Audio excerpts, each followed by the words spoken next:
வருங்கால அரசு பணியாளர்கள் அனைவரையும் கனகான் சேனல் அன்புடன் இருக்கிறது. இந்த வீடியோவில் 2023 நடந்த எஸ்ஐ எக்ஸாம் கேட்ட ஒரு கேள்வியை எப்படி சால்வ் பண்ணலாம் பாருங்க. கேள்வி என்னன்னா, ஒரு கடைக்காரர் வந்து ஒரு நாற்காலியை 325 ரூபாய்க்கு வாங்குறாரு. வாங்கி அதை 350 ரூபாய்க்கு விற்கிறாருன்னா அவருக்கு கிடைக்கிற லாப சதவீதம் என்னன்னு கேட்குறாங்க. லாப நஷ்டம்னாவே நம்ம வாங்கிய விலை வச்சு தான் வந்து அதை மதிப்பிடுவோம். வாங்கிய விலை வந்து 325, அதை கீழே போட்டுங்க.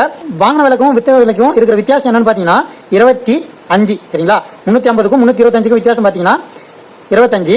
நம்மளுக்கு சதவீதம் கேட்கறதுனால 100ஆல பெருக்கிங்க. சரிங்களா? 25வது வாய்ப்பாடில் இது ஒரு முறை, 25வது வாய்ப்பாடில் 4 முறை போட்டிங்கன்னா 100, 8 முறை போட்டிங்கன்னா 200, 12 முறை போட்டிங்கன்னா 300. இது ஒரு 25 இருக்குங்களா? அப்போது 13 முறை. சரிங்களா? 13 முறை ஆச்சுன்னா உங்களுக்கு இது வரும். சரிங்களா?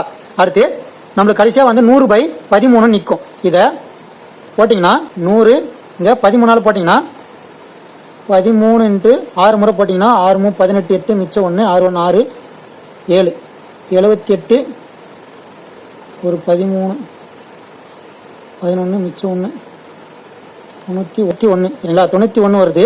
அது எத்தனை முறைன்னு பார்த்தீங்கன்னா 7 முறை வருது.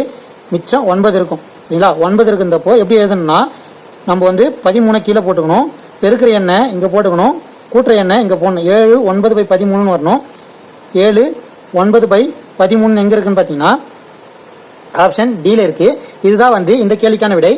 இந்த வீடியோ உங்களுக்கு பிடிச்சிருந்தா வீடியோ லைக் பண்ணிக்கங்க. இது போன்ற எக்ஸாமுக்கு தேவையான வீடியோக்களுக்கு நம்ம சேனலை சப்ஸ்கிரைப் பண்ணிக்கங்க. நன்றி, வணக்கம்.